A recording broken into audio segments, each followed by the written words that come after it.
Chapter 81 Confusion and Fog, 4th Update. Please give me a monthly ticket. You are listening at novelfull.audio. Mount Myaboku, Naruto never really cared about this place, all he wanted was the summoning technique. Honestly, the toads weren't exactly lookers, and their strength was just okay, they weren't exactly a game changer in a fight. Sage mode, the thing Myaboku Mountain was famous for, was mildly interesting, sure, but learning it wasn't as important as what he was focused on, so he'd never bothered. Now, though, he had to deal with these guys. He grabbed a pen, dashed off a letter, and set up a meeting with Jiraiya. 3 days later, they met at a hole-in-the-wall diner on the Fire Country border.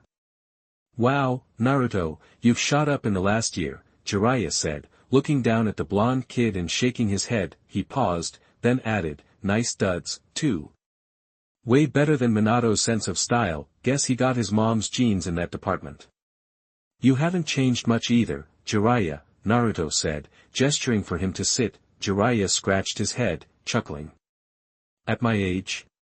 What's left to change? I just hope I can do some good before I kick the bucket, make up for some of my past screw-ups." He took the tea Karen offered, his smile fading. "You said in the letter you wanted to go to Mount Myaboku. Thinking about Sage Mode training? I think you should probably hold off on that for a few years."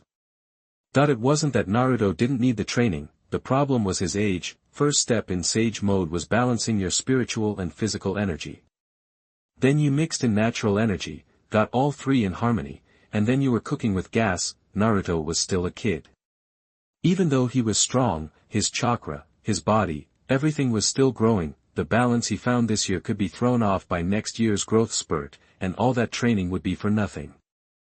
Wait until he was 16 or 17, when his body had stabilized, and it'd be a better bet. "Not for Sage Mode," Naruto said, shaking his head with a small smile. "I need to ask the Great Toad Sage something." Jiraiya looked confused. "The Great Toad Sage? You want him to give you a prophecy?" Jiraiya wasn't surprised Naruto knew about the Great Toad Sage. Among summoning creatures, the 3 sacred places were legendary. Whispers about them weren't exactly secrets, but you had to be strong enough to even hear them. Naruto shook his head again. "I heard the Great Toad Sage's been around for thousands of years. I want to ask him about history, gods, the Pure Land, stuff like that." The 6 Paths Sage legend was over 1,000 years old, right? This answer didn't throw Jiraiya. He'd heard Naruto was on a god's kick this past year. Other people didn't get it, but he knew what he was after. "Alright, I'll take you," Jiraiya said, nodding. After a quick chat with the Myaboku Mountain Toads, he told Naruto, "Don't freak out. This is standard procedure. Mount Myaboku is a hike. Summoning technique is faster." With that, Naruto felt a surge of chakra from below. He grabbed Karen, channeling his own chakra to protect her. Reverse summoning technique. The seal glowed, whisking him and Karen away. Jiraiya was a beat late, and got pulled along with them. A puff of smoke, the world twisted, mountains jutted from the earth, waterfalls crashed down, and in the distance, giant broadleaf trees towered. Massive toads lounged and played, and hidden among the trees were giant houses that looked like bug nests. It made you feel tiny. "Pretty wild, huh?" Jiraiya grinned, sounding proud. "This is Mount Myaboku, one of the 3 sacred places." Naruto nodded, glancing to the side. 2 figures were approaching. Their chakra was weak, but they radiated powerful natural energy. 2 cloaked frogs. "Jiraiya, is this the kid you mentioned?" A green-skinned frog with 3 tufts of white hair asked. "Why'd you bring a little redhead?" The purple-skinned frog-eyed Karen, Naruto answered, "I brought her. Didn't want her being alone out there." Jiraiya played mediator, introducing them. The male toad was Fukasaku, the female was Shima. Both were elders of Mount Myaboku, both were known as Sage. "Grandpa's agreed to see you," Fukasaku said, waving them forward. "Follow me." They climbed the steps, headed into a temple, and found themselves in a huge room. At the far end was a throne with the kanji for Sage on it. A big, orange toad sat there. he wore a square hat and a necklace with the symbol for oil, looking every bit his age. "Who's here?" the toad rasped, his voice like a dying old man. "It's me, Jiraiya," Jiraiya replied. "And Uzumaki Naruto, Minato's kid. He's got some questions for you." The great toad sage nodded, turning his head. When he saw Naruto, his eyes snapped open a bit, revealing yellow eyeballs. "Uzumaki Naruto. Interesting kid. What do you want to know?" Naruto looked up and spoke clearly. "I want to know what natural energy and chakra are. I also want to know about the gods, especially the god of death. And anything you know about the Pure Land." The great toad sage tilted his head, looking lazy. "You've got a lot of questions. Let me see how to answer you." He fell silent, motionless, like he dozed off. Naruto waited. Karen tugged at Naruto's sleeve, impatient. Finally, when the three toad sages were about to lose it, the great toad sage spoke. "This is a very old story. Back then, I was just a little tadpole. There was no such thing as chakra in this world. There was only natural energy, sage power. The gods were beings who controlled sage power, worshipped by humans. They commanded the forces of nature. But then, one day, a sacred tree fell from the sky, and a woman came with it. She fell in love with the king and gave birth to the six-path sage." Naruto listened closely. Jiraiya was hearing this for the first time, and he looked serious. But the woman wanted more than to be queen. She craved the power of the sacred tree, so she turned the king and his people into sacrifices. The six-path sage couldn't stand seeing humans suffer. He mastered the power of chakra, defeated his mother, sealed her on the moon, and sent the sacred tree far away to save humanity. After that, the six-path sage traveled the world, sealing the gods, including the god of death, to heal the barren lands. Then, he founded the ninja clan. Those are the first two things you wanted to know. The great toad sage paused. Naruto frowned. Karen pulled out a scroll and started writing. They knew the six-path sage founded the ninja clan, but hadn't expected this backstory. So, the Uzumaki records were right. The god of death was even older than the six-path sage. No wonder they'd only heard legends about gods, never met one. The six-path sage sealed them all, the god of death too. The great toad sage continued, "As for the third thing, the Pure Land. I don't know about it. All I can say is, when I was young, I heard about the god of death and the king of hell, but no one ever mentioned the Pure Land." Naruto thought about this. So, the six-path sage created the Pure Land. The power he sensed on the dead, the power that pulled their souls, came from the six-path sage. His doubts eased a little. Naruto thanked the great toad sage. "Thank you for answering my questions." The great toad sage stared at Naruto, silent. Naruto and Karen bowed and left, not interested in sticking around Mount Myaboku. The two toads sent them on their way. Jiraiya stayed behind. "Great toad sage, is Naruto the child of prophecy?" he asked. The great toad sage shook his head. "Jiraiya, you have to find that answer yourself." Jiraiya fell silent. "But I see something different in this boy," the great toad sage said. Jiraiya looked up. "Fog and confusion." The words were uttered carefully. Fog. Confusion. Jiraiya stared, puzzled. It was strange to describe Naruto that way. He was anything but confused. He was determined, clear-headed. The great toad sage didn't elaborate. He had his own doubts. In his vision, the blonde kid should still be a Konoha ninja right now, not this powerful. He should be starting a journey with Jiraiya, and soon, Jiraiya should be wounded by him with a chaotic red power, but that wasn't what was happening. Uzumaki Naruto had left Konoha on his own. Disorder referred to the disorder of the prophecy, and there were some experiences in this little ghost's past that he couldn't see, shrouded in fog. Like the woman who appeared out of nowhere with the sacred tree, no more today. I will prepare for tomorrow's, and try to come again. The quality is better. Chapter 82, The Eighth Tale, First Update. Please give me a monthly pass. You are listening at novelfull.audio. Jiraiya just stared at the big orange thing on the throne. No matter how much he thought about it, he couldn't connect those two words to Naruto, unless they really meant Ninetales. But Naruto was already so strong, could he still be influenced by the tailed beast? The great toad sage whispered, "Little Jiraiya." Jiraiya snapped back to reality. In my original prediction, he'd be tied to a kid with black hair and red eyes. The sage's tone was odd. But now, I can't say for sure if the future will play out as I saw it. He's a special kid, one who'll make a difference in the world. Like that other one. The great toad sage went silent, remembering the prophecy he'd given the sage of 6 paths over 1,000 years ago, that kid was searching for the Pure Land, and the two of them were bound to meet. Jiraiya took the sage's words to heart and, sure that the great toad sage had nothing more to say, left Mount Myaboku, in a fire country town, at a small restaurant. Karen carefully read the copied text, frowning. Something feels off. Naruto glanced over and saw her focusing on the story of that woman. He's lying about that part, Naruto said, shaking his head. Karen blinked, surprised. Did you use Kagura's heart eye? That technique could tell if someone was lying by reading their chakra. Naruto nodded. Yeah, I did. That's the only lie. The rest is true. From the moment the sage of 6 paths beat his mother, it's all real. Why would the great toad sage lie about the sage of 6 paths and his mother? Naruto didn't really care. He knew the truth wasn't always what people needed to hear. The sage of 6 paths was practically a ninja religion, and it needed a squeaky clean image. Maybe that's what they were worried about.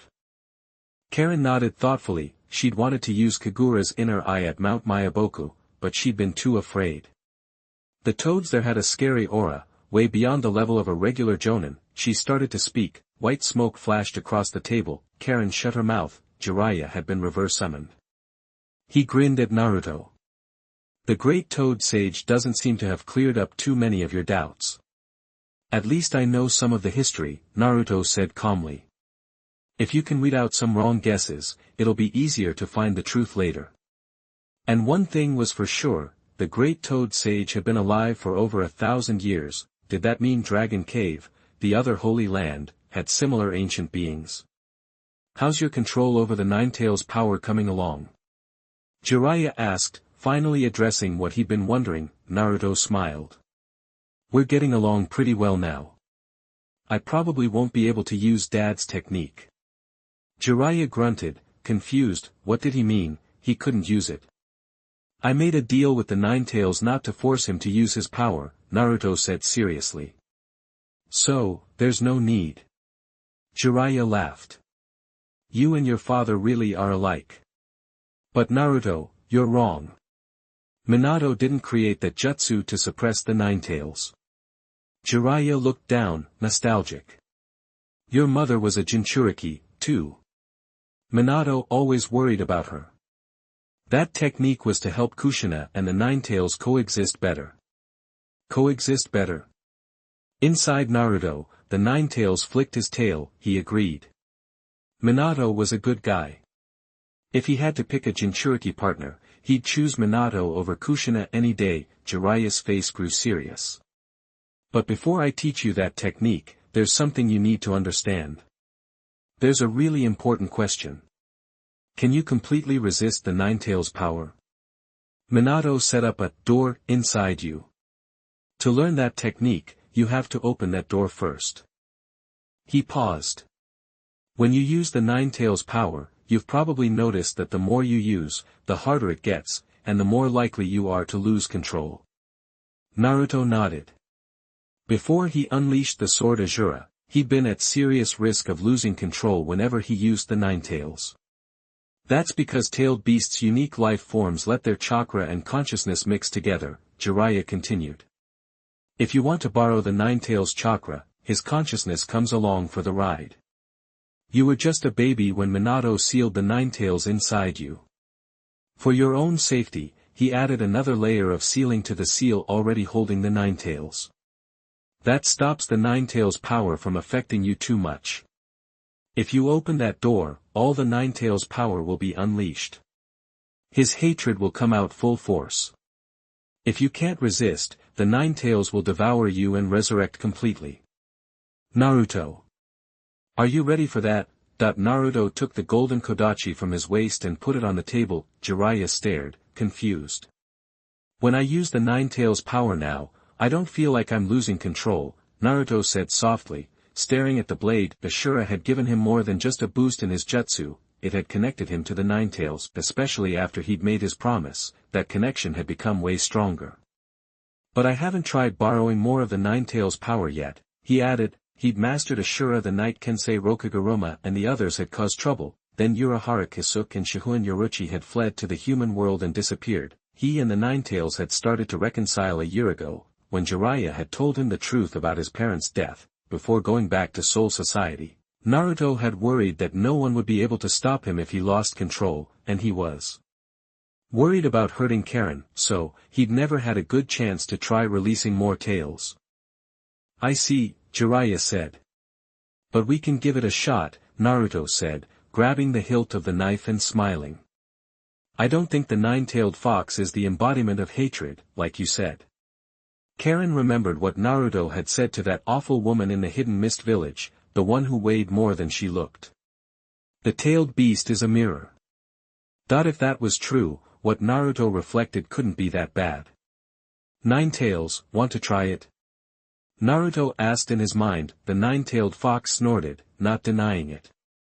He agrees, Naruto told Jiraiya. Let's find a place.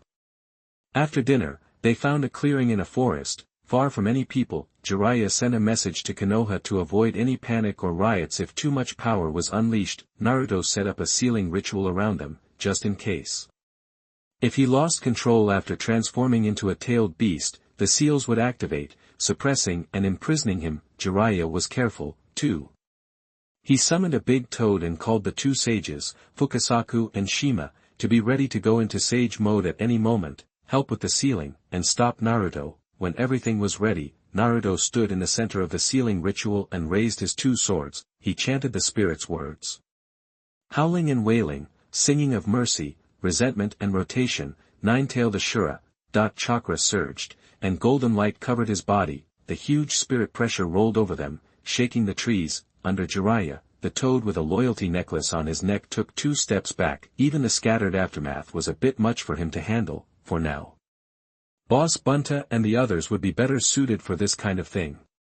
What a thrilling power, Fukasaku said cautiously. Is this the power of the Nine Tails? I just don't remember Jinchuriki having a form like that. Jiraiya was surprised and impressed. This must be Naruto's own take on the Nine Tails power. It feels completely different from what I felt when I saw the Nine Tails before. He'd seen and felt the Nine Tails power several times, hatred, ugliness, fear. It was practically a collection of all negative emotions, a destructive disaster, but the Nine Tails power Naruto was using felt unexpectedly positive, sunny, generous, and full of life. And, of course, undeniably powerful. Naruto took a deep breath, looking down at the Nine Tails sword. At the end of the hilt were 6 red velvet ribbons, with no tails manifested. The number of ribbons represented the level of his tailed beast transformation.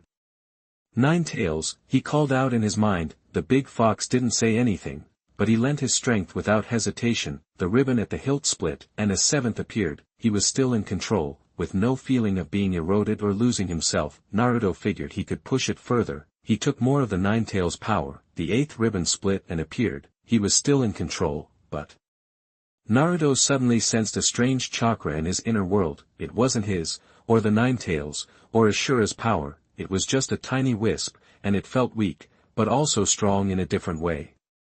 Its owner must have been very powerful. What kind of power was this? Why was it inside him, and when had it been planted? Naruto's consciousness dove into his inner world. More to come later. I didn't have time to finish the second chapter. Chapter 83. We Are Friends, second update. Please give me a monthly ticket. You are listening at novelfull.audio.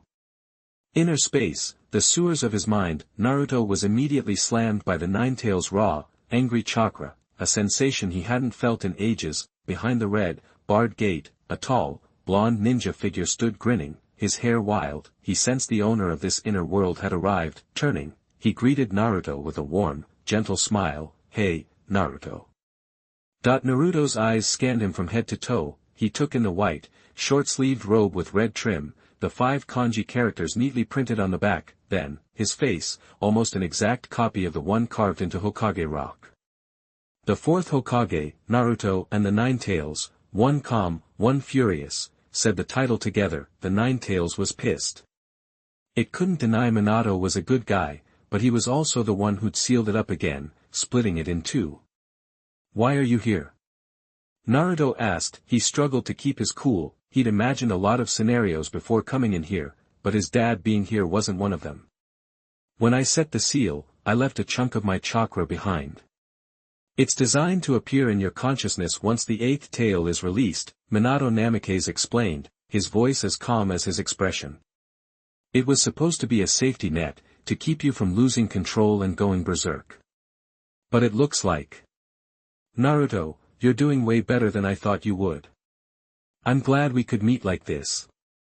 Naruto swallowed hard. He strode forward. Minato Namikaze opened his arms, beaming, but instead of a hug, he got a fist to the gut.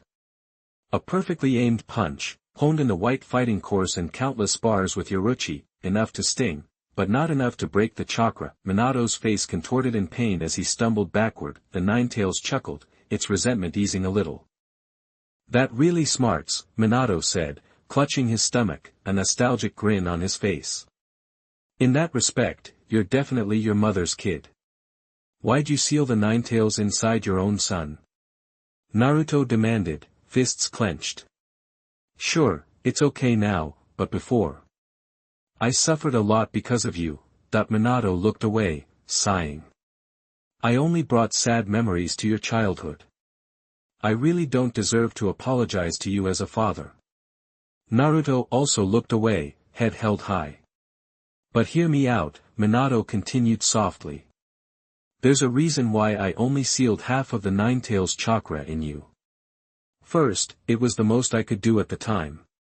And second, the night Kushina gave birth, a powerful ninja broke in and unleashed the Nine Tails." Naruto cut him off. "I heard about it from the Nine Tails. Jiraiya-sensei figured it was Uchiha Madara." Minato paused, frowning, then shook his head. "I couldn't ID him, and I don't know which Uchiha he was. But he's from the Akatsuki organization, a guy wearing a spiral mask. He's super strong and really hates Konoha. When we fought, it was like he could predict my every move. I was worried he'd come back, so I left the Nine Tails inside you." Naruto said quietly, the Akatsuki organization, that the group he'd tangled with before. He'd thought they just wanted the tailed beasts, but now he knew they were connected. Minato got to his feet. "I've left Konoha. I'm not a ninja anymore." Naruto looked up, meeting his father's eyes. "I saw it all," Minato smiled slightly. "And it really surprised me. But..." He reached out and ruffled Naruto's hair, his smile widening. "Whatever you choose, you'll always be my son. Not being trapped in hatred. Getting out of the ninja system. That's a great decision. Just stay strong and keep moving forward." Minato paused, thinking. "My chakra's fading fast. Naruto, I don't have much time left, so let's get down to business. Have Jiraiya-sensei get the key." He glanced back at the Nine Tails. "You're amazing. Not even your mom could do what you did. You and the Nine Tails get along so well." The Nine Tails bared its teeth, snarling. "The kid's still a baby. I'm not gonna pick on a baby." Minato smiled at it. The Nine Tails looked away, not wanting to meet his gaze. Naruto left his mind and opened his eyes. Back in the real world, Jiraiya's face was grim. He stared at the red sword streamers in Naruto's hand. "It's been too long. Something must have gone wrong." He didn't get many updates, but it wasn't hard to tell that the number of streamers on Naruto's red sword handle represented tailed beast transformation. Going from 6 tails to 7, then 8, only took a second, but now he'd been stuck on 8 tails for way too long. almost 10 minutes, and no change. Easy there, little Jiraiya, Sage Fukasaku said, trying to reassure him, though he sounded nervous. Little Naruto's sealing skills are top-notch. Even if he loses it. He didn't finish the sentence. At the center of the sealing jutsu, Naruto suddenly opened his eyes, one look, and a wave of power washed over them. This time, Gamatata didn't just retreat, even Sage Fukasaku and Shima subconsciously shrunk behind Jiraiya's head, but judging from Naruto's clear eyes, he seemed to be in control. Jiraiya-sensei, the key, Naruto said. Jiraiya asked, "You okay?" That even as he spoke, his hands were already forming seals. Chakra surged, he opened his mouth wide, and an orange and blue toad leaped out, dragging its lower body and a long, narrow scroll, fluttering to the ground. "Jiraiya, what did you call me out for?" It started, annoyed, but stopped mid-sentence, eyes widening in horror as it stared behind him. Golden, six-armed Naruto filled its vision. "What's going on?" It swallowed hard and asked again. Jiraiya said grimly, "It's complicated. I'll explain later. Just open the scroll and give Naruto the key." The scroll toad looked him up and down. "This kid's Naruto. But that's the key to the Ninetales' power." Jiraiya said firmly, "Naruto's ready.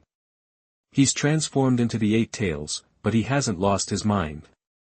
The scroll toad was stunned. It stared at Naruto, muttering, "If you say so." It shifted its weight and turned around, but stumbled backward after a few steps. "Kid! Hold back your power, I can't get through." That its voice was a little whiny. What was this kind of pressure? The air around Naruto felt thick. The closer it got, the harder it became, its body stiffening. It couldn't get through. Naruto nodded, taking a deep breath. "Go ahead." The scroll toad passed smoothly this time, opening its body to reveal a dense, intricate spell. "Put your hand here," it said, pointing to the upper right corner of the scroll. "You'll get the key." It was a square-shaped sigil. "Think about this," the scroll toad urged as Naruto reached out. "Unlocking the four symbols seal means letting the Ninetales out completely." "I'm ready." Naruto didn't hesitate. He raised his right hand, chakra surging through his fingertips. Solemnly, he pressed it into the square, leaving a mark. The ink on the paper twisted, becoming a rushing river, flowing along his fingertips and up his arm. Naruto closed his eyes, and entered his inner world again. "Got the key?" Minato Namikaze asked, looking up. While Naruto had been gone, he and the Ninetales had been chatting. The atmosphere between the man and the fox was surprisingly calm. Before Naruto had left, Kyuubi had still been glaring at Minato Namikaze, but now he seemed to have chilled out. "And it had only been a few minutes," Naruto nodded. "Then let's do it." Minato Namikaze stood up, stepping aside. "Kushina and I support whatever you decide." Naruto raised his right hand, he pushed up his sleeve, revealing the four-symbol seal on his palm, the spell spreading to the end of his forearm. He stepped forward into the void, as if climbing a long staircase. Behind the red barred gate, Kyuubi sat up, straightening, his eyes wide with anticipation. Step by step, he walked to the seal talisman, a piece of paper as tall as he was, and reached out to grab it. The lock on the barred gate was revealed, a spiral four-symbol seal. Naruto put his hand on his stomach and twisted. Click. The lock on the door clicked, rotating like a fan opening, until only a small hole remained. The nine-tailed fox stood up, put his hands on the door, and shoved. Boom. The doorframe flew apart. The nine-tailed fox, impatient, lunged forward, claws extended toward Naruto. Minato Namikaze narrowed his eyes, gathering the last of his chakra. Naruto didn't flinch, didn't dodge, didn't resist. The nine-tailed fox wasn't attacking. Its claws gently patted him on the head. It grinned. "You got some guts, kid. Aren't you scared I'm tricking you, pretending to be nice, just so I can escape and eat you?" Naruto smiled, raising his hand, making a fist, and bumping it against the nine-tailed fox's claws. "We're friends, right?" The nine-tailed fox grinned. Naruto looked down at Minato Namikaze. "How'd I do, Dad?" "My son, you were awesome." Minato Namikaze gave him a thumbs up, sincere, but in the next moment, without changing his expression, he sensed his own body and changed the subject. Let me tell you something in these last moments. Something about my jutsu. Chapter 84 Giant Nine-Tailed Fox Attacks. Third update. Please give me a monthly pass. You are listening at NovelFull.audio. Naruto landed, shaking his head. Guess Kyubi and I don't need Dad's technique after all. We're already connected, see? He pulled out the tiny golden sword. The power of Ashura, huh? Minato Namikaze smiled gently. It's a very mellow power. But hear me out, Naruto. Naruto sheathed the sword. Before I even came up with that technique, Minato continued, I realized the Kyubi is like your mom. They both put up a tough front to hide how kind they really are. Kyubi grinned, looking a little embarrassed, asterisk could have been worse, I guess, star. Asterisk wouldn't it have been nice to hear something nice when I was finally free and feeling good about it, star. But the nine-tailed fox has always been misunderstood as a violent, destructive force of nature. Minato looked up at him with a smile. Like you said, he's a mirror. Whatever attitude humans have toward him, he reflects it right back. That being said, after all this time, those negative emotions have become ingrained in the nine-tailed fox. He paused, reaching out to touch Naruto's head. That's what makes you so amazing, Naruto. Where there's love, there's bound to be hatred. That contrast just makes both love and hate stronger. But even knowing that, you still stay true to yourself. Guilt filled Minato's eyes. Every parent wants their kid to grow up fast, but when kids mature too fast, it just makes a parent feel like they failed them, especially me. I haven't been there a single day as a father, yet my son has a strength of character that puts most adults to shame, complete and utter failure as a dad. He sighed and went on, you're a good kid, Naruto, but you've also got some darkness building up inside. Ever heard of the legend of the Waterfall of Truth in the Cloud Village? Naruto shook his head. He hadn't had a chance to visit the Land of Lightning yet. It's a place that can show you the darkness in your own heart. Minato glanced at Naruto, then at the Nine-Tails. In the ritual I designed, you'd go there, or find a similar spot, and shatter the darkness in Kushina's heart to accept the Nine-Tails. Then, the mirror will reflect your pure self, since you are already pure. That way, you'll be connected. The Nine-Tails swished its tail. Naruto's eyes followed the tail's movement. But my relationship with you is different from Mom's, so I need to work with you to crush those negative emotions we're both holding on to? Exactly. That's it. Minato nodded. So, go for it. Naruto, you've already beaten it once. Just gotta do it again. He paused, his voice softening. Kushina also left some chakra inside you. She was eager to come out and help, but I stopped her. Naruto was stunned, instinctively placing a hand on his stomach, so, besides Dad's chakra, he also had his mom's. Don't worry about facing your dark side alone. Minato patted his head. Kushina will be there with you. She'll help you face it. Naruto took a deep breath and agreed with a cheerful nod. Goodbye, Naruto. Minato straightened up and waved. Goodbye, Nine-Tails. Wait, Dad. Naruto called out, his eyes determined. Can you teach me the Reaper Death Seal? I'll find that evil spirit. I'll free you from its belly and find you in the Pure Land. I'll become a god of death myself. Minato beamed. He raised his right hand, tapping Naruto's forehead with his index and middle fingers together. Really? Hard to believe such a crazy thing would happen to you. But here's the thing. Minato's body gradually faded, dissipating from the bottom up, from left to right. Let's meet again in the Pure Land. Kushina and I will owe you a huge apology then. A surge of warmth spread from the point of contact to his entire body.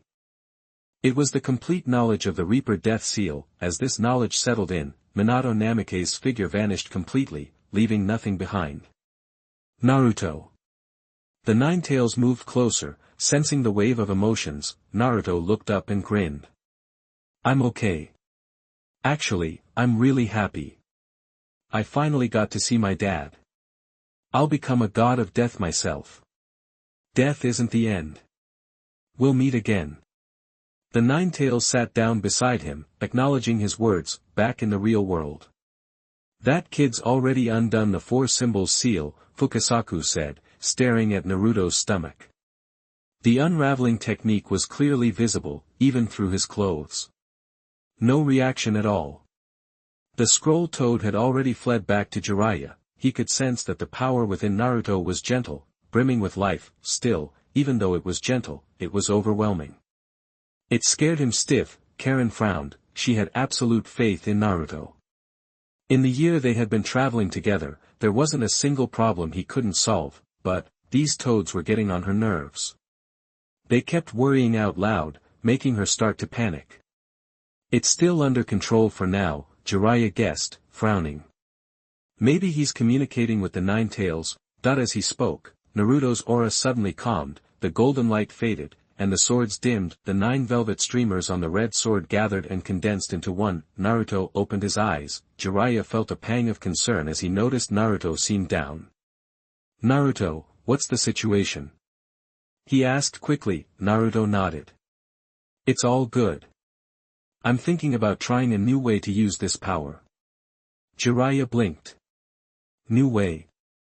Gonna need you to take Karen somewhere safe.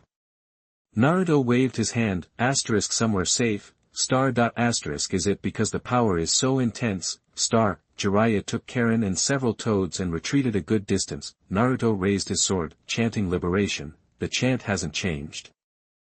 The liberated power remained the same, a golden body, 6 arms, and 2 swords. 9 red velvet streamers fluttered from the hilt of the red sword. Did he transform into the Ninetales? Jiraiya took out his telescope for a closer look. Looks effortless. Guess it was a success. But a new use. As he was thinking, he saw Naruto raise the red sword and plunge it into his stomach. Jiraiya jumped, then he realized the sword wasn't hurting Naruto. The tip of the blade simply touched his skin and melted into him like liquid. The golden light flared brightly. As the hilt of the sword disappeared completely, the 9 red velvet streamers burst with golden light, swirled behind Naruto, and expanded into 9 massive tails. At that moment, the tailed beast's chakra cloak blazed with light. Growing along with the tails and instantly becoming a colossal figure, hundreds of feet tall, it was a giant fox with a single head, 6 arms, and a string of brown beads around its neck. Naruto floated in the air, having lost his 6 arms. Holding Azura, he stood at the lower abdomen of the Ninetales. Jiraiya and the others had retreated far enough, but now, with Naruto's new form, they were only a few feet away, practically under the fox's paws. Is this you letting me out? Naruto whispered. This immediately reminded him of his old subordinate, the current captain of the 9th Division, that big dog, Kamamura Sajin. It was the same form as his Bankai, the Ninetales said emotionally. Finally, I can see the world again. Trapped inside Naruto's body, it could only experience the world through his senses, but in this form, that most basic ability had been restored, seeing the world with its own eyes. Naruto tried to raise his arm, but the Ninetales didn't move in sync. You want to control my body? The Ninetales asked. Naruto nodded. Can I? I'll give you control. The Ninetales said, try it now. Naruto raised his hand again, and the giant body moved with him. He experimented several times, like he had a new toy. The Ninetales' full power was different from heavenly punishment. He could control this massive form. He could also relinquish control to the Ninetales. The life force of both man and fox flowed together. However, the Ninetales' injuries wouldn't affect Naruto, and Naruto's wounds wouldn't affect the Ninetales. At that moment, several strands of chakra approached rapidly. The Ninetales clicked its tongue in annoyance. The massive size was a problem. That was how humans found him in the first place, and it's happening again. Sometimes it was secretly envious of the 3-tailed turtle, Isabu. Living in the water made it less obvious. Let me go back. Ninetales said softly, some annoying people are coming. Naruto sheathed his sword, slowly floated down in front of Jiraiya and the others. Naruto. You looked so cool. Karen gushed. Was that the full power of the 9-tailed fox? Jiraiya was amazed. Naruto smiled and nodded. Yep, but let's get out of here. Some ninjas are on their way. I don't want to deal with them. Jiraiya followed Naruto's gaze, but he couldn't sense anything, but Naruto and Karen were already gone in a flash, so he followed. They rushed to the nearest town. Jiraiya learned that Minato had left some chakra within Naruto, and he marveled. That was Minato. Even in such dire circumstances, he was so thoughtful. When he heard about the reconciliation with the Nine Tails, the mirror perspective, he was touched. Even a child can understand this. Why has no one else thought of it before? Chapter 85 Weak Tricks, 4th Update. Please give me a monthly vote. You are listening at NovelFull.audio. Naruto didn't reveal everything, he only talked about his father. Minato's gone, but he's still making an impact. Jiraiya sighed. So, Naruto, what's next for you? Are you still chasing down the god of death or the pure land, or? Naruto paused, thinking. I'm gonna find a place to chill for a bit. I've got some new ideas I want to play around with. Once I've nailed those down, I'll probably hit the road again. Maybe head over to the land of lightning. I still gotta deal with that thing my dad mentioned. The Reaper death seal he gave me needs to be studied, and I have to check out that method Orochimaru talked about. Plus, there's the 4-symbol seal. Now that I've got the key, I can finally figure out how to release the Nine Tails without killing myself, like I promised him I would. He wasn't sweating the real waterfall just yet. Zanpakuto are all about inner strength. Training Bankai in Soul Society should give me the same results. Now that I've unlocked the Nine Tails power, it's time to walk the path every captain does. Jiraiya considered this. The land of lightning, huh? Be careful going there. Something wrong with it? Naruto asked. Jiraiya turned serious. Kumogakure is a pretty aggressive village. They're bold and capable. Watch your back. If they find out you're in the land of lightning, they might come after you. They've got a reputation. Naruto just nodded calmly, unfazed. Then I hope they're ready to face the consequences. Jiraiya was taken aback. The sheer confidence in Naruto's voice reminded him that the blonde kid in front of him was now a force to be reckoned with. The whole ninja world had to look up to him. He nodded and treated Naruto to a meal. That night, they stayed in a hotel in town. Naruto and Karen were in their room, buried in sealing techniques. Jiraiya claimed he was turning in early, but they soon sensed him sneaking out the window and heading straight for the only bar in town. Naruto finally went to sleep late that night. He woke up to a familiar aroma. Was he back in the 70th Division's barracks? He opened his eyes and sat up in bed. Looks like we're in Soul Society, Kurama said softly, picking up on the change in the air. After getting some breathing room, Kurama wasn't so resistant to chatting. Naruto nodded. Not bad here, Kurama said, sounding almost excited. Think you can get that big dog to spar with us again? His power's pretty cool. Naruto smiled. He got what Kurama was saying. Back in the ninja world, some people hated the tailed beasts. If Kurama even showed up, his massive size would cause a panic. So it wasn't easy for him to just wander around, but in Soul Society, people didn't have the same hang-ups about tailed beasts. If the Nine Tails showed up, people would just assume Captain Uzumaki was cutting loose. No hostility, perfect place to let Kurama stretch his legs, but... Sorry, Kurama. I don't think I can let you out completely just yet, Naruto said softly, shaking his head. Kurama was stunned, then bristled with anger. What did he mean? No letting him out. Naruto tried to soothe him. Remember that night when Kensei Muguruma got jumped? The enemy you could sense, but I couldn't. Kurama remembered. I didn't really get what that was about back then, Naruto continued. But in the land of whirlpools, I fought that guy Itachi Uchiha. His illusions are next level. If it wasn't for you, I would have been in serious trouble. Kurama nodded. Just the name Uchiha brought back memories of the Sharingan and those annoying guys. He bared his teeth and shook his head in annoyance. So, I'm thinking maybe I got hit with some kind of illusion, Naruto mused. Something that screwed with my senses and made me blind to the enemy. Kurama became thoughtful, Naruto shifted in place. But we're always together, and our senses are pretty much linked. How come I got hit with that illusion, but you didn't? Kurama, who'd just gotten a taste of freedom, immediately thought, the eyes. That's gotta be it. The difference between seeing and not seeing. Or maybe it's the chakra. I'm always inside you, so that guy's chakra didn't affect me. Just like Uchiha's illusions. The biggest difference between him and Naruto's senses was the eyes. Doesn't seem like it's spiritual power, Naruto said, shaking his head and patting Kurama. Your spiritual power is still there after you get released. And I was released that day. My gut's telling me it's the eyes. It's because you can see and trust your own eyes that you get blinded. Kurama growled. So I'm stuck inside for now. Why are there always these annoying guys around? Can you sense their spiritual power? Naruto asked. Kurama shook his head, his tone subdued. Speaking of which, when you went to the real world to bury those souls and fight those monsters called hollows, I was right next to you. Like, less than 100 meters away, and I felt this seriously powerful energy. Naruto was floored. The real world. Soul burial. Was that back when he just graduated from the Shino Academy?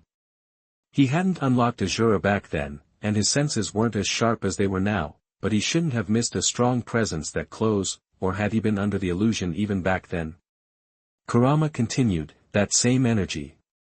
You felt it when you were in Squad 13. You were invited back to the Shino Academy to give a speech to the freshmen. You felt it then too.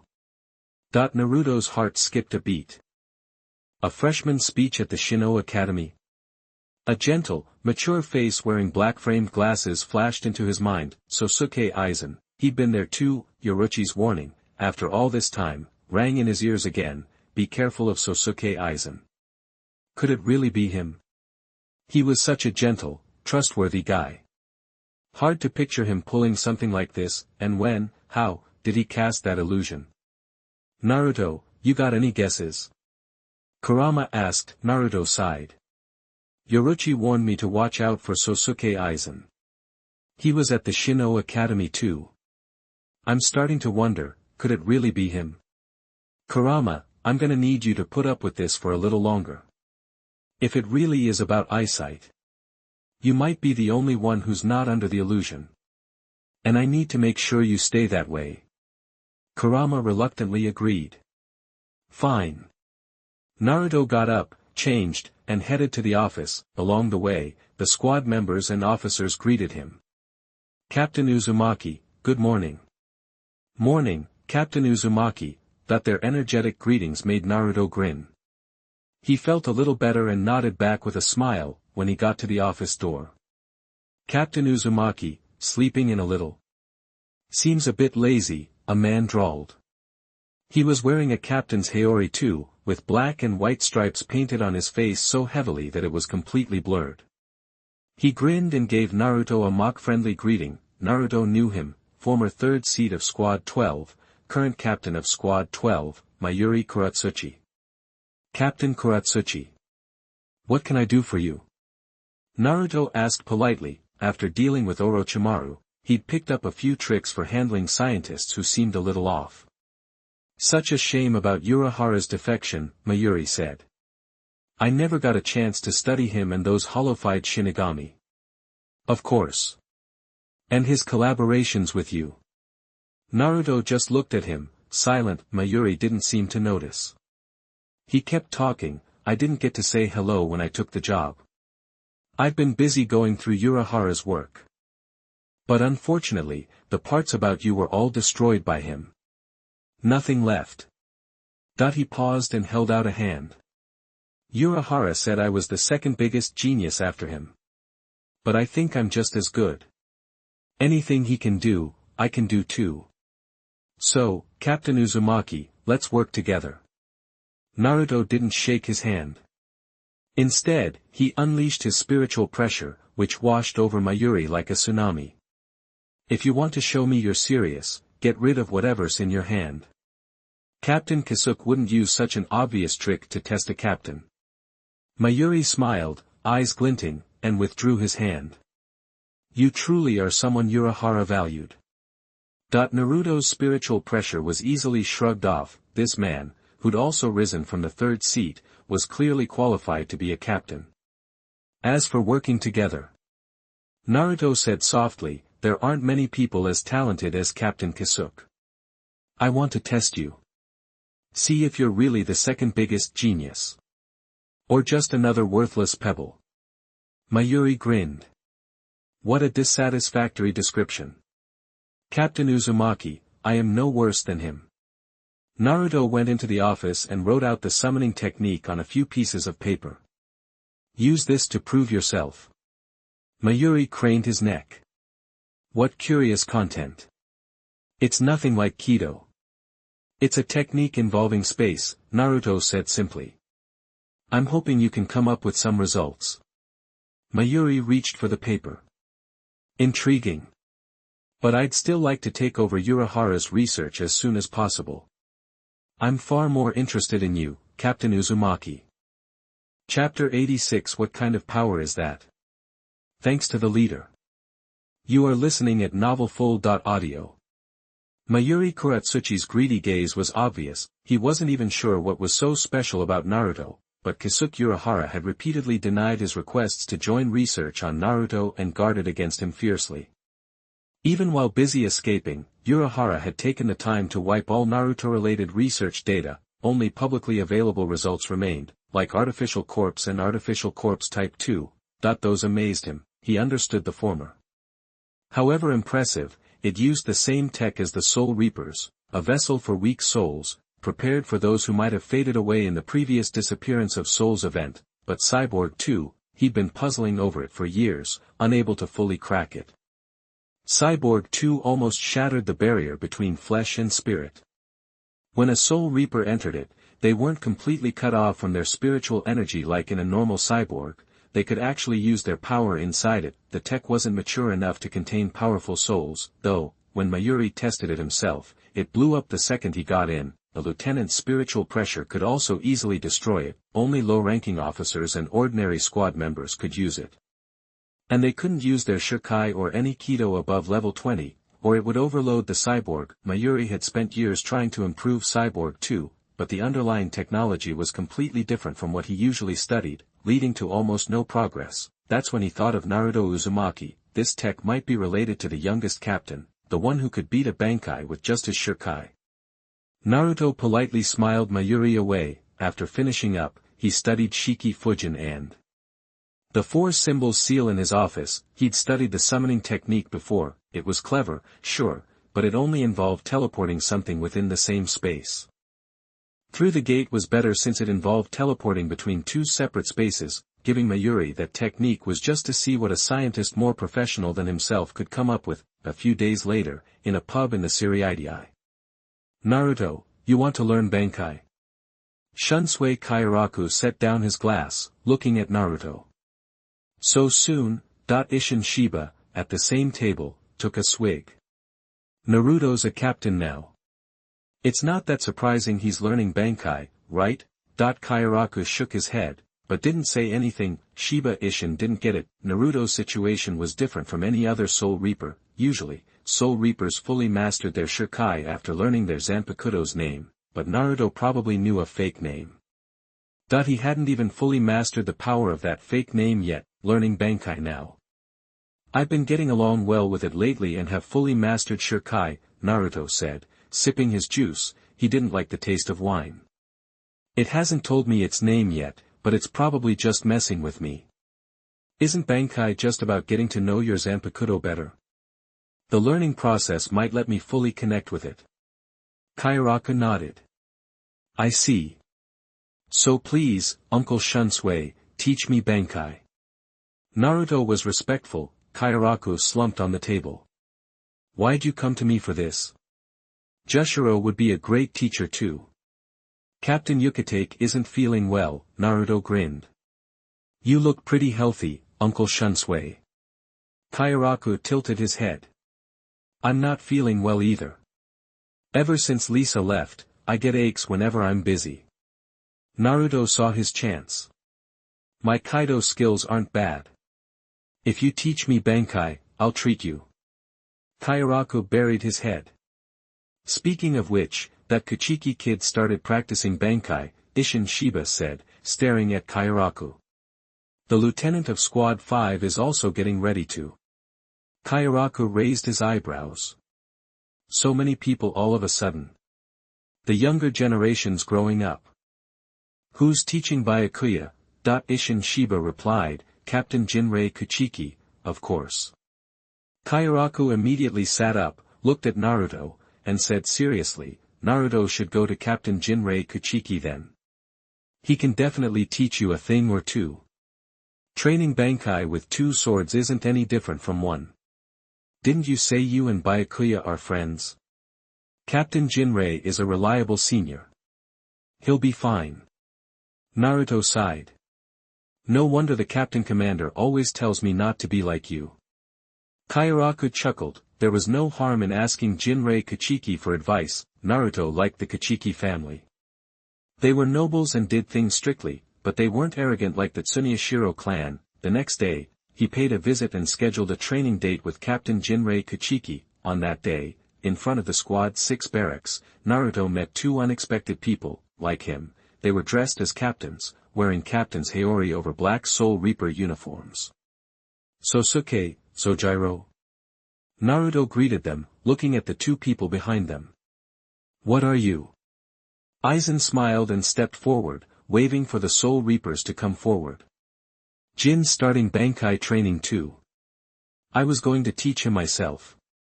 But I'm captain of Squad 5, and Jin's the lieutenant. If we both go train, who'll handle the squad's affairs? I heard Captain Kuchiki's teaching Byakuya Kuchiki Bankai, and Naruto's practicing too. So I asked Captain Kuchiki if Jin could join. Jin Ikamaru bowed respectfully. Captain Naruto. Naruto nodded. Kagura's inner eye opened when she first saw them, and Aizen's words were reflected back as the truth. Kamamura Zojiro nodded, his tone serious. Captain Aizen and I had the same idea. My friend, Kaname Tozen, the lieutenant of Squad 9, is also preparing to practice Bankai. We can't have both the captain and lieutenant gone, neglecting the squad. That'd be dereliction of duty. I already asked Captain Kuchiki. He waved, and the Soul Reaper beside him bowed. Naruto's eyes lingered on his face. He wore odd glasses, opaque, completely blocking his vision. Kamamura noticed and introduced him proudly. Unlike other Soul Reapers, his eyesight is impaired. But despite his disability, he's worked hard. He's reached a level most Soul Reapers can't. He's blind. Naruto had wanted to see if there was anything behind Kamamura, but when he heard impaired vision, he couldn't take his eyes off Tozen Kaname's eye patch. He kept his face neutral, smiled, and asked Tozen, you can't see at all? Is there no cure? Tozen Kaname said respectfully, thank you for your concern, Captain Uzumaki. I went to Squad 4, but this natural defect can't be healed with healing Kido. Really? Naruto said, what amazing perseverance. Kagura's inner eye confirmed it, he was telling the truth. Blind was a fact. They chatted. Byakuya Kuchiki walked out of the barracks, saying politely, Captains, Lieutenants, Captain Kuchiki is ready. Please come inside. Aizen smiled and refused gently, I won't go in. Please give Captain Kuchiki my regards, 3rd Seek Kuchiki. Byakuya Kuchiki returned the greeting. Kamamura made the same choice, saying that there were matters to be handled within the squad. Byakuya Kuchiki led those who wanted to practice Bankai into the 6th Division barracks. Aizen stared at their backs, especially the blonde boy. The reflection of his glasses hit his expression. What kind of power was Naruto using just now? It wasn't just spiritual pressure detection, it was like he was looking deeper, into his heart, and his reaction to Tozen being blind. So, Naruto's noticed something. Like Hirako Shinji, sending Tozen and Jin together might be a good choice. Captain Aizen, what's wrong? Kamamura asked. Aizen shook his head, smiling slightly. I'm just emotional. Naruto and I met 20 years ago. He was just a student at the True Spirit Arts Academy. Now he's an excellent captain. After learning Bankai, he'll probably surpass us completely. At the mention of Naruto, Kamamura perked up. Yes, Captain Naruto is really excellent. If it weren't for him, I might have been trapped in my beast form for a long time. Aizen gently echoed his words, chatting and laughing as they walked back to their barracks. The bond between the captain of Squad 5 and the captain of Squad 9 deepened. Inside Squad 6, in the training grounds, looking at the four people in front of him, Jinrei Kachiki stroked his beard and smiled. I never thought I'd teach so many students at once. Explaining Bankai is difficult. But it can also be simple. Since your spiritual power is sufficient, you've reached that threshold. Chapter 87, Concrete and Inner Heart, Second Update. You are listening at novelfull.audio. Kachiki Jinling drew his sword. The key is recognizing the power within. Shirkai is about truly controlling that inner power. He scanned the four people before him, his tone even. Each blade has its own character. But the first steps are the same. You must personify your Zanpakuto and then master it. I understand Byakuya's situation now. How far have the three of you gotten? Ikimara Jin raised his hand, smiling. Excuse me, what do you mean by personification? Does it mean seeing the Zanpakuto's true form in our inner world? Naruto looked confused. Kachiki Jinling shook his head. Not at all. Personification means talking to your Zanpakuto spirit without entering your inner world. It means summoning the spirit to this world. Naruto blinked, surprised. Summon the sword spirit into the real world. Is that even possible? Ikimara Jin raised his sword a bit higher, intrigued. Of course, Kachiki Jinling replied softly. He glanced at Naruto, then at Ikimara Jin. These two are from the Rakongai district. He thought. And Tozen can aim, the 9th Division Lieutenant. I've never heard of him before. He's probably from Rakongai, too. He paused, then continued. There are things you probably haven't heard before. Do you know the difference between spiritual energy and spiritual pressure? Naruto and the others shook their heads. The terms spiritual energy and spiritual pressure weren't new. Spiritual pressure was more common. Spiritual energy was something they'd only heard mentioned when starting the academy or joining a division. But what was the difference? Their textbooks never explained it clearly. Spiritual pressure is the term most people use today, Kachiki Jinling explained. It measures the strength of someone's spiritual energy. Spiritual energy, on the other hand, measures the density of spiritual beings. The reason we use the third level of spiritual power as the standard for captains is because the density of spiritual particles at that level passes a critical point and becomes something completely different. Naruto considered this. He remembered Urahara Kisuke teaching him about the three states of matter. Kachiki Jinling's explanation drew a parallel. So, the reason the academy tests spiritual power is because you need a level of 20 just to become a soul reaper. Could it be that spiritual power above level 20 is like a gas, while power below that level is liquid, and anything above level 3 is solid? So don't doubt yourselves. You all have the potential, Kachiki Jinling continued gently. But be prepared. Even for geniuses, this takes time. Byakuya has been working with me for 6 months, and he hasn't even scratched the surface. Kuchiki Byakuya hung his head. Kachiki Jinling went on to explain the specifics of solidification. It sounded simple. Use your spirit to shape your Zanpakuto in the real world.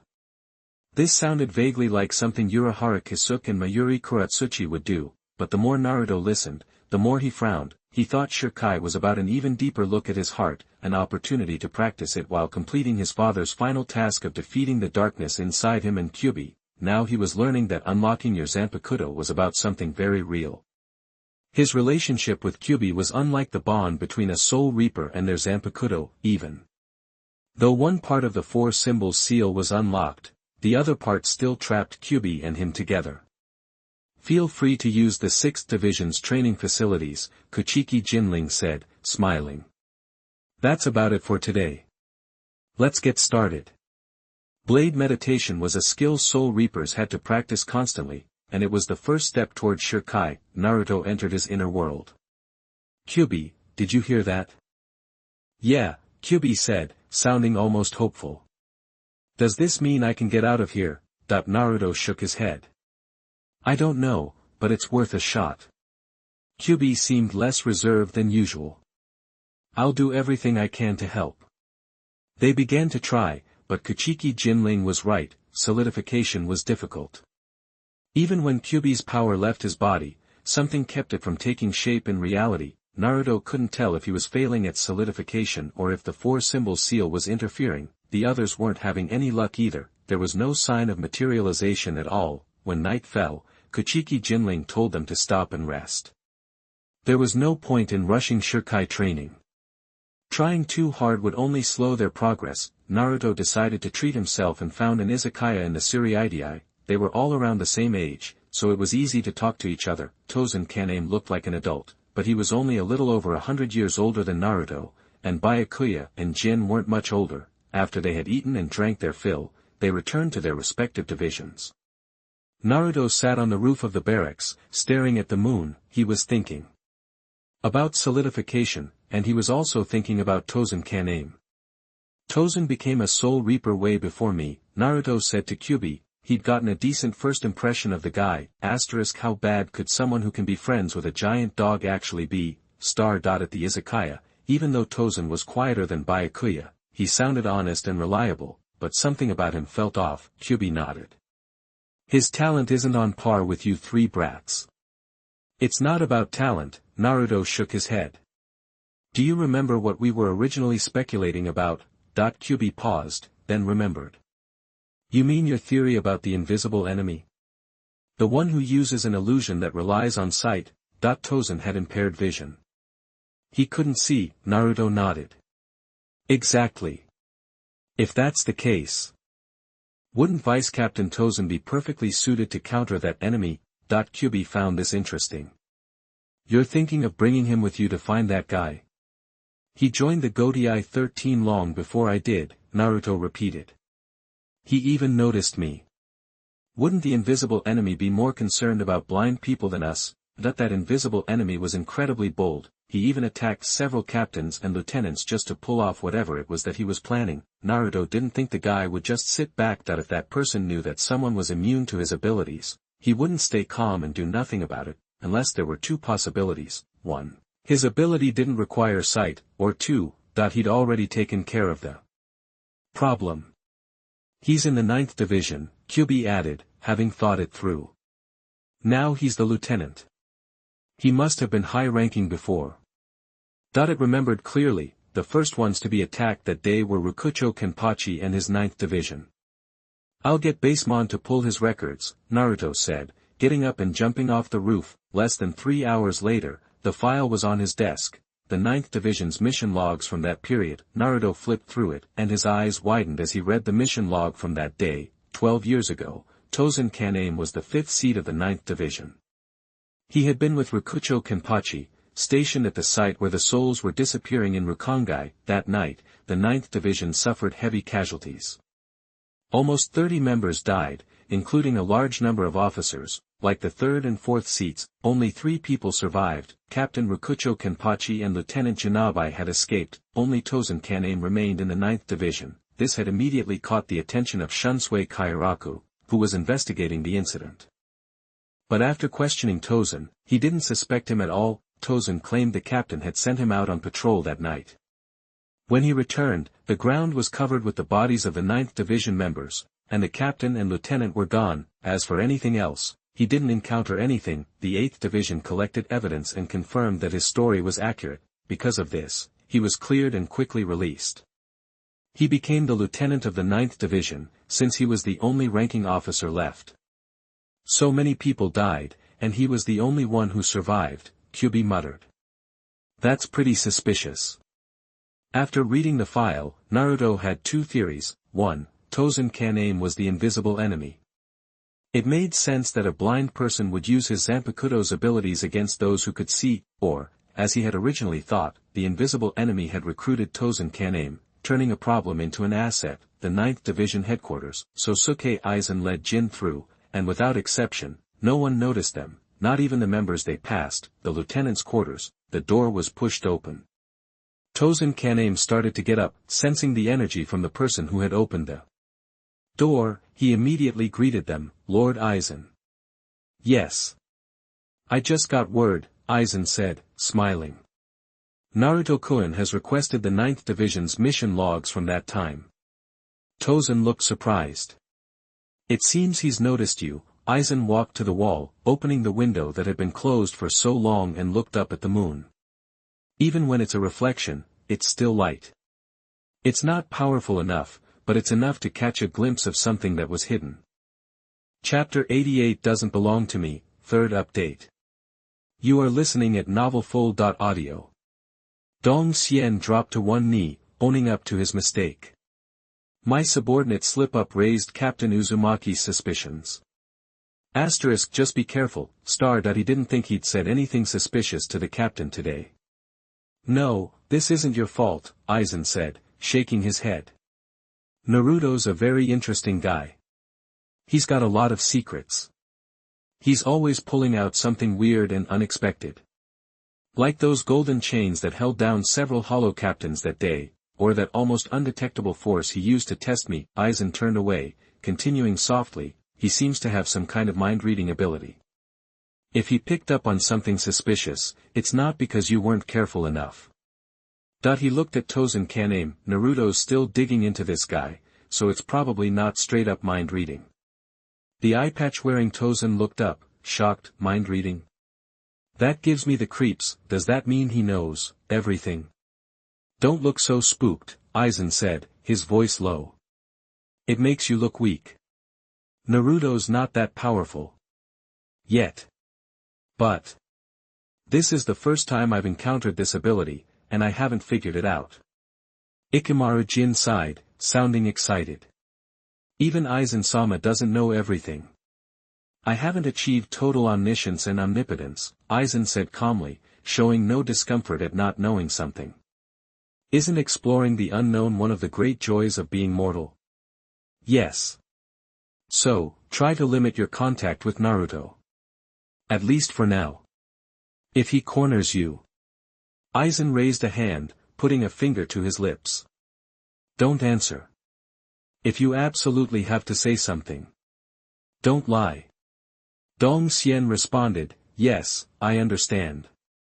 Jin. Aizen called out. The white-haired kid replied with a smile, Lord Aizen, I'll protect Tozen. You want me to figure out Captain Uzumaki's abilities too, right? I'll do everything I can to find out for Aizen-sama. Aizen smiled. Jin, your cleverness never ceases to amaze me. But why not try to recruit Captain Uzumaki? Jin asked. His abilities are exactly what we need. He seems like he'd be a great addition to the team. Aizen tilted his head, looking at the moon again. Two suns can't exist in the same sky. He's destined to walk a different path. Ikamaru Jin said nothing, laughing silently behind Aizen, his grin stretching into an unnatural arc. Moonlight streamed into the room, but the three of them were shrouded in shadow, untouched by the faint light coming through the window. When they met again during training, Naruto had a major headache. Dong Xian seemed to be avoiding him, resisting any communication. No matter what Naruto said or did, Tozen wouldn't respond, as if he'd lost the ability to speak. As soon as his training with the 6th Division was over, he took off without saying a word to anyone. This only confirmed Naruto's suspicions. Tozen Kaname was definitely connected to the unseen enemy, and on another note, he'd been working on his Bankai for a year, and it wasn't going well. While the others were starting to get somewhere, even if they couldn't fully manifest their Zanpakuto spirits, they were seeing some small results. But he couldn't even get Kyubi to materialize a little bit. Inside the 7th Division headquarters, Naruto sat cross-legged, his red sword across his lap. Is the 4 symbols seal the problem? Kyubi looked just as frustrated, frowning in thought. Naruto shook his head. I've been comparing my progress with Byakuya, Jin, and the others over the past year. I don't think the seal is the reason. Kyubi was confused. If it wasn't the seal, why wasn't it working at all? Naruto's talent was at least as good as those two brats. If they could do it, why couldn't Naruto? They're communicating with their swords, Naruto said softly. Kyubi was even more confused. Naruto, what are you talking about? We're communicating too. He paused, his voice dropping slightly, his words speeding up. Our connection is stronger than any of theirs with their blades.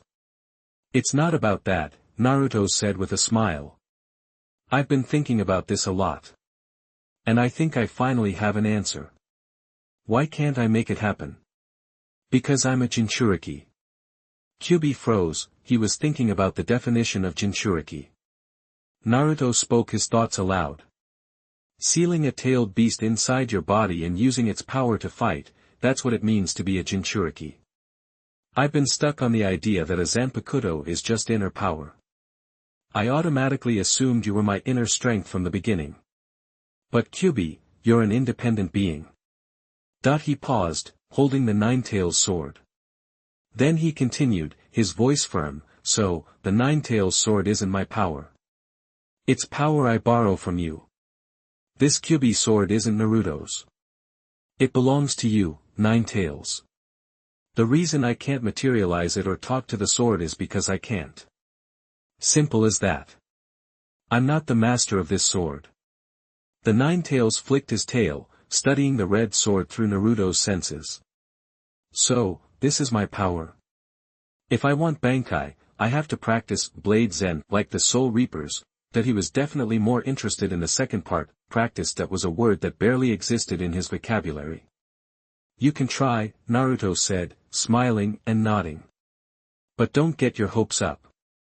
The nine-tailed fox narrowed his eyes, his tone dangerous. Are you underestimating me, little ghost? You don't think I can do it? You only have half of it, Naruto said, holding up a hand.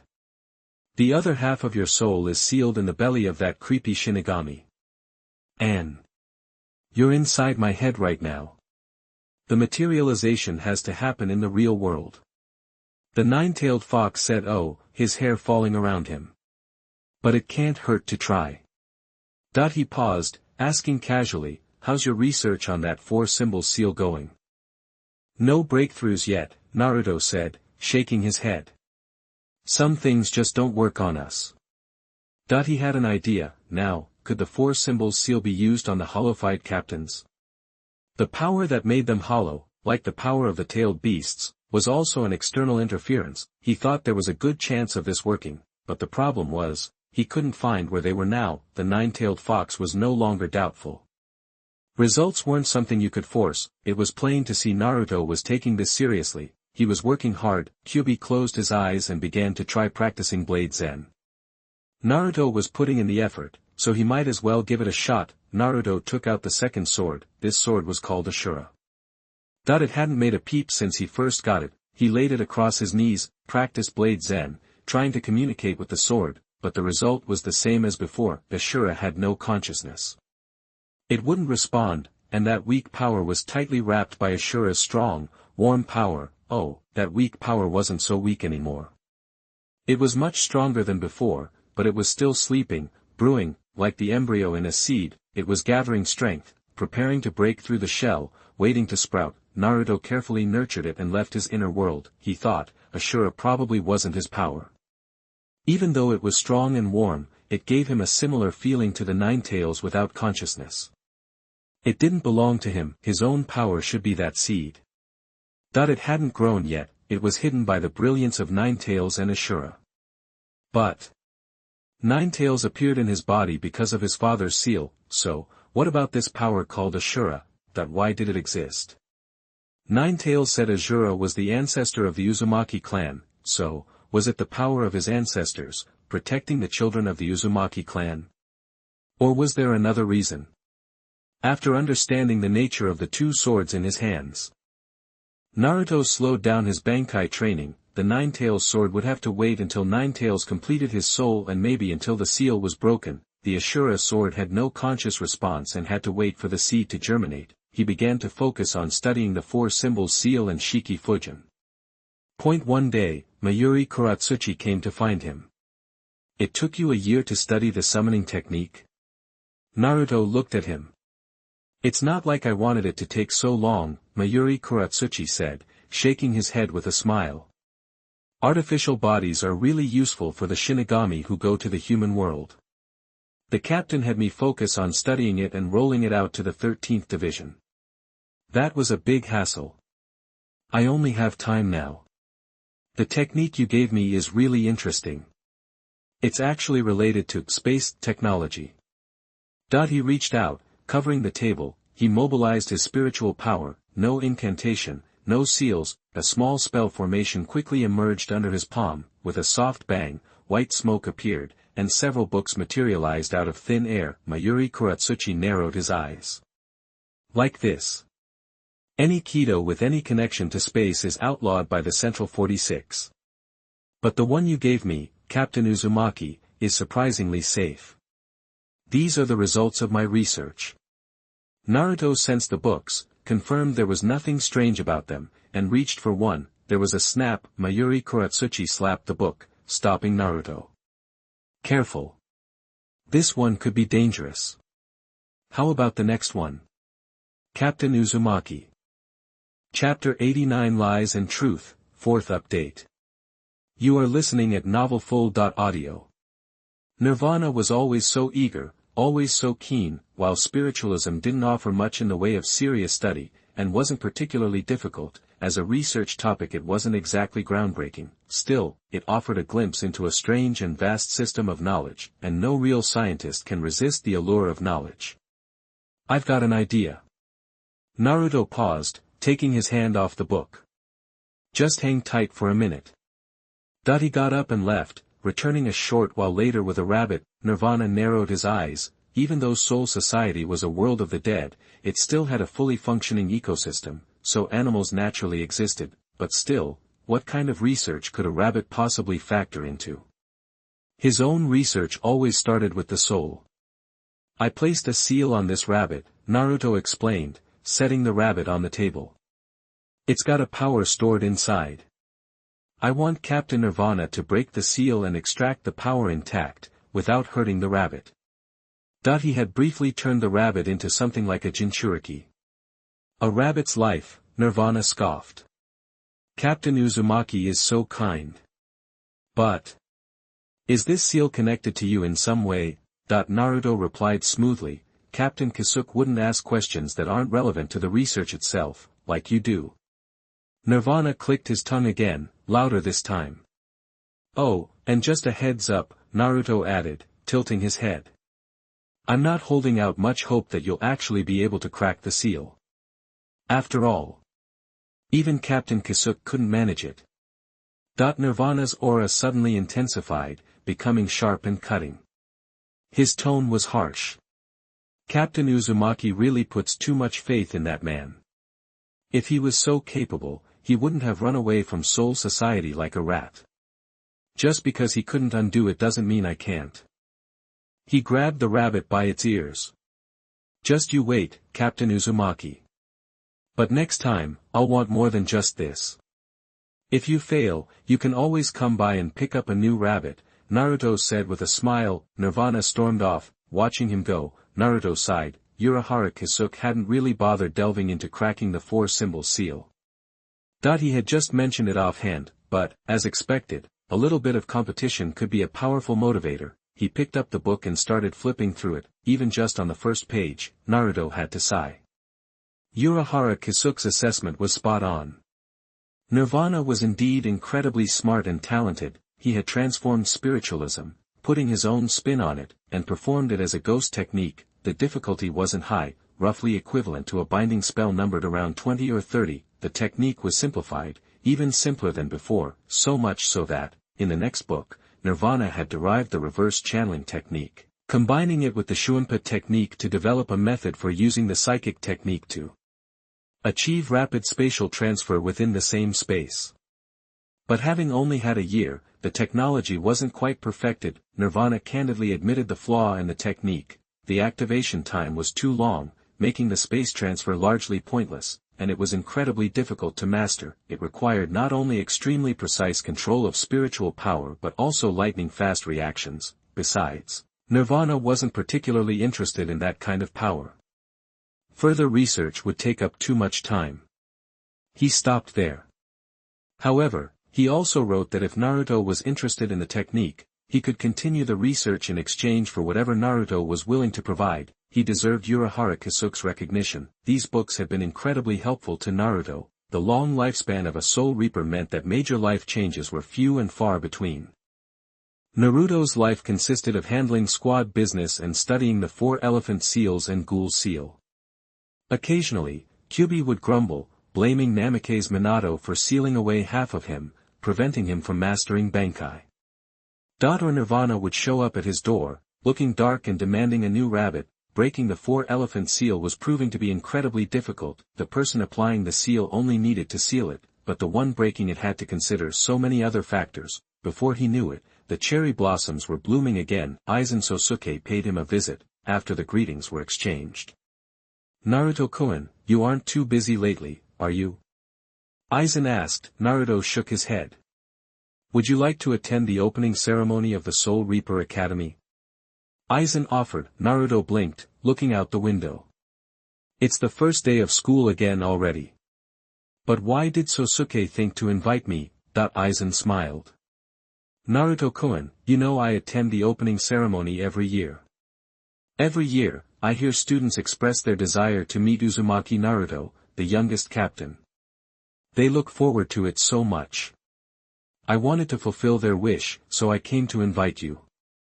Naruto nodded. Kagura's heart-eye feedback told him that Aizen's feelings were genuine. Since Sosuke is so insistent, I have no reason to refuse, Naruto agreed. Aizen looked out the window with him. There was a cherry blossom tree planted in the courtyard of the 7th Division Squad Barracks. When the wind blew, the petals fell like rain. That's wonderful, Naruto-kun. He seemed to think of something, and turned abruptly. It would be great if Soul Society could always be like this. Naruto was taken aback. Kagura's heart-eye reported that this statement was a lie. The first day of school was soon upon them, having 2 captains present pleased Dean Bo Gang. Naruto handled the large occasion well, delivering the speech he had written the night before from memory. After he finished, Sosuke Aizen took the stage. His speech was different from the one he'd given in previous years. It seemed he wrote a new speech every year for each new class of students. Toward the end, Aizen looked at them with a smile. May you all become excellent Soul Reapers. In previous years, I would release my Zanpakuto for the new students as a blessing. But Captain Uzumaki is also here this year. He turned to look at the blonde figure in the audience. Naruto-kun, would you like to give them a demonstration of your release? Naruto shook his head. His sword wasn't suitable for a display. Aizen raised his hand, placing it on his sword. Then I'll do the honors. He drew his sword and began the release incantation. Shatter, Kyoka Suijetsu. The illusion of flowing water materialized, creating a false reflection. The students gasped. Naruto's eyes pierced through the illusions in front of him, fixing on Aizen on the podium, who was smiling. He was no longer disturbed by that level of genjutsu. Everyone's Zanpakuto has different abilities, Aizen said softly. This is my Zanpakuto. After a moment, he sheathed his sword. Dean Bo Gang scratched his head. Something felt missing this year. After seeing off the 2 captains, they made plans to get together for drinks at an izakaya sometime. He suddenly remembered, when Captain Aizen released his Zanpakuto, he was missing the words he usually said. In previous years, when he showed off his Zanpakuto to the freshmen, he always described the specific abilities of his flowing water-type Zanpakuto. While not overwhelmingly powerful, it was one of the few swords in Soul Society that possessed illusion techniques. But that wasn't mentioned this year. Did he forget? Or, since the 2 captain speeches took up too much time, had he skipped that part? Naruto returned to the squad barracks. The lies that came from Aizen Sosuke that day still troubled him. But it seemed only that single sentence was a lie. Whether he was giving a speech to the Soul Reaper Academy students or in daily interactions, Sosuke was still the very genuine and gentle Captain Aizen. Dong Xian urged him to keep paying attention. although he still acted the same as before, refusing to communicate with other people training together, disappearing immediately after it was over. Naruto still found out about Tozen Kanami's first release from the members of the 9th Division. It was a Zanpakuto named King Mushi, and had hypnotic abilities. Hypnosis was an ability that he was very interested in, however, even though he heard about the effect, he still didn't understand how the sword worked. Did you get hypnotized by seeing it with your eyes? Or was it something else? Naruto continued his research, keeping a close eye on them. He had already finished researching the sealing ghosts technique. It was similar to what he had deduced from the scroll Orochimaru had given him. It was indeed a technique similar to spiritualism. And thanks to Orochimaru's work in the complete ghoul seal technique, he had also deduced the method to undo the ghoul seal. You had to find the deed of the evil ghost, use the deed to cast this spell, and summon the god of death. When it appeared, you cut its belly and released the souls, so they could find their way home. The broken soul returned to the body, the dead soul returned to the pure land. Things were going well for him, but not so well for Nirvana. How to safely release the power from the Jinchuriki body was giving him trouble. During this time, great progress had been made. From not being able to guarantee the rabbit's survival, he was now able to keep it alive for up to a week after releasing its power. However, neither Naruto nor Nirvana could accept a result that so severely shortened the rabbit's lifespan. Another year passed. Naruto was taking care of business in the squad barracks. Captain. Vice Captain Katsubaki Sentaro hurried in, bursting through the door. A thug forced their way past the guards at the Aishu gate and broke into the Siriidii. They seem to have malicious intentions and have defeated several officials. However, no one's been killed yet. Naruto stood up. A thug? It's a man with long black hair and a pink-haired little girl on his shoulders, Katsubaki Sentaro reported. He's very strong. We weren't able to gather any more information. We couldn't even force him to release his sword. Chapter 90, Fighting, Awesome. First update. You are listening at novelfull.audio. Naruto eyed little Tsubaki Bloodemon, a thoughtful look on his face. There's no record of that. Could this mean he also has a Zanpakuto? I checked his file. Is he from Jinyang Spiritual Arts Academy? Naruto asked as he strode off. Katsubaki Renjamin hurried after him, confirmed. He's not a Jinyang Academy graduate. Naruto fell silent. So, he's not from Mao Spiritual Arts Academy, yet he has a Zanpakuto, rare, but it happens. Even with the college constantly preaching keep your sword safe, careless students still lose them. It's not an annual thing, but it happens every few years, making waves and giving the dean a headache. The chances of losing your shallow attack increase even more after becoming a Shinigami. Go on a mission, die out there. That's the norm for the rank and file. Those who didn't attend Mao Spiritual Arts Academy but own a Zanpakuto usually got it through that kind of luck. Division 9 has a prime example.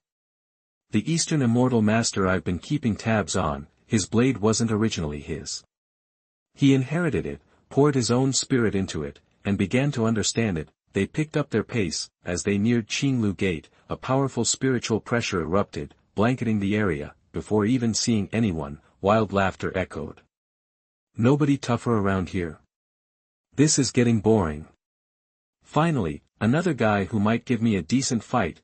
That little Tsubaki baseman's expression tightened. Talk about arrogant. Naruto quickly leaped onto a nearby wall, looking down at the source of the noise. It was a guy with spiky hair and a nasty scar running from his forehead to his chin over his left eye. Nearby, a little pink-haired girl lay on her back, looking innocent and cute. Surrounding the spiky-haired guy were several Shinigami, mostly 7th Division captains, and the huge guard from Qinglu Gate. All of them were down for the count. The intruder was unscathed. There's an invisible barrier between Siriidii and Rukongai. Anyone unauthorized who tries to break through gets a rude welcome. The barrier drops from the sky, along with guards converging from all directions. The guards at the Sirii Gate aren't just any god of death. They're carefully selected Soul Society heroes. They can't use spiritual pressure without a Zanpakuto, but their skills are on par with senior officers, and some could even give a vice captain a run for their money, but even they couldn't even lay a scratch on him. Sharp as a tack, he looked up the instant Naruto arrived. White Haori. You must be the captain they're talking about, huh? Looks like some little punk. Naruto put his hand on his sword hilt, his voice steady. Intruder, state your purpose. His men were down, but not critically. The spiky-haired guy raised his blade. It was a bizarre weapon, the hilt was almost the length of a forearm, and the blade was broken, jagged with gaps of all sizes, a zanpakuto that looked completely busted. The pink-haired girl instantly hopped to another wall. Go get him, Xiao Jian. This blonde kid looks strong. 7th Division soldiers started to gather, but even though she looked small and young, her spiritual pressure was already at vice-captain level, making it tough for regular squad members to even get close. The spiky-haired guy grinned ferociously. I'm Zaraki. Heard they call the strongest Shinigami Kenpachi. So, from now on, I'm Zaraki Kenpachi. I'm here to find someone interesting to fight. My purpose is fighting, plain and simple. His words unleashed a wave of spiritual pressure that shot skyward. Pressure, pounding, shaking. Any ordinary soldier nearby instantly collapsed. Faced with that kind of power, even if it wasn't directed at them, they couldn't even stand. The weak can only kneel before the strong. Naruto narrowed his eyes, the icy spiritual pressure ruffled his hair. This spiritual pressure was already at captain level, and that name. Kenpachi. That name carries serious weight in the Godai 13, it means the strongest swordsman in the Soul Society. Only the captain of the 11th Division gets to carry that title. Is he here for the 11th Division? Zaraki Kenpachi crouched slightly, foregoing any fancy Shuunpa techniques. Instead, he relied on raw instinct, unleashing a blast of spiritual pressure beneath his feet that sent him rocketing upwards. He swung his sword down with all his might. Naruto parried. Blades met, sparks flew. After a few exchanges, with their swords locked, Zaraki Kenpachi's grin widened. Not bad, punk. You're strong. But you've got two swords, why only use one? Pull out both blades already. Naruto said nothing, cautious. This guy was strong, you could feel it more clearly in the fight. This guy's spiritual power wasn't just top tier, it was second class. Just like his wild spiritual pressure, his fighting style was completely untamed. He swung his sword without any rules, but that wildness made him damn hard to deal with.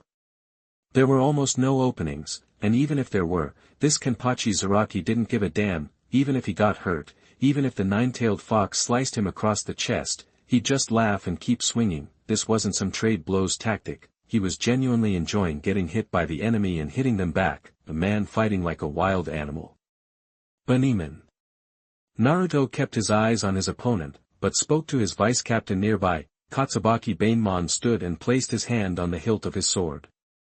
Go get permission. I'm going to release my Shirkai, Naruto said quietly. Katsubaki Baniman nodded and vanished. Zaraki Kenpachi abruptly disengaged, stopping his sword swings and stepping back, his body still vibrating with battle lust. You're not going to fight anymore? Naruto asked, a little confused. What gives? You're going to get permission. Zaraki Kenpachi grinned, although his face was more menacing than friendly. You'll get stronger after the release. You're good now, but not interesting enough. I'm looking forward to fighting a stronger opponent. Kagura's heart responded with an intense and honest emotion. Naruto shook his head, raised his left hand, and grabbed the handle of Azura, a slight smile playing on his lips. No, I'm having Baniman ask for permission because I don't want to embarrass someone I respect. Don't waste time waiting for the inevitable. He drew the sword and chanted the release words. Howling and wailing, compassion and singing, anger and rotation, nine-tailed Ashura. Golden light, 6 arms, fully transformed into the nine tails. Naruto's spiritual pressure became like a mountain, crushing down on the man across from him. His spiritual power had also reached second class at this moment. With Ashura's amplification, it was every bit as strong as Kenpachi Zaraki's. The enemy's increased power only made the spiky-haired man more excited. That's it.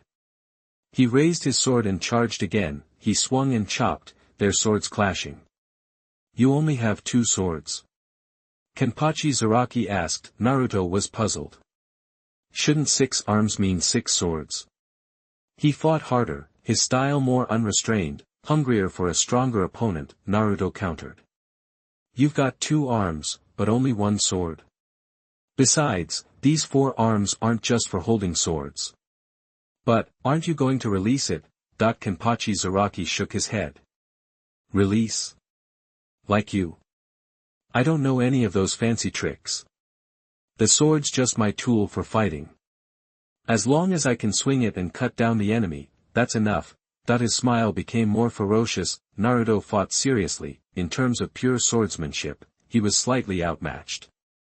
This man wasn't just relying on battle instinct, he was practically battle itself. Using Ghost Way and Binding Way allowed Naruto to keep pace with Kenpachi, and, this guy, Kenpachi Zaraki, gave me a strange feeling. During the fight, his spiritual pressure kept rising, not growing, but releasing. It was like the power inside him was being suppressed by something. With each clash of their blades, a tiny gate opened, like a trickle, a long river, slowly flowing. This guy was a true believer in fighting. Naruto was actually enjoying the fight, even though they were enemies, he couldn't feel any actual malice. And his rising spiritual pressure was resonating with Naruto, helping him grow. The seed wrapped by Ashura in his inner world was eager to try, the vitality growing stronger. It wanted to sprout, and was gathering strength more fiercely. The more they fought, the sharper their attacks became, back and forth, trading blows. Kenpachi Zaraki wasn't afraid of getting hurt, seeing blood only made him more excited. Naruto wasn't afraid of getting hurt either, his healing factor even allowed him to split off 2 hands and use Kaido to heal himself while fighting. They had been fighting for what felt like forever. The battle's aftermath was destroying nearby buildings. The soldiers had long since fled. Those who had been knocked unconscious at the start had also been moved by medics from the 4th Division. Kenpachi Zaraki was panting, and his body, except for his face, was covered in cuts. Naruto was in better shape. Even though his spiritual pressure was taking a beating, he didn't have too many injuries. The wounds he did have were slowly closing under his own healing in Kaido. The seed in his inner world still hadn't sprouted, however, compared to before. Under the power of Ashura, it had faintly begun to emanate its own unique aura.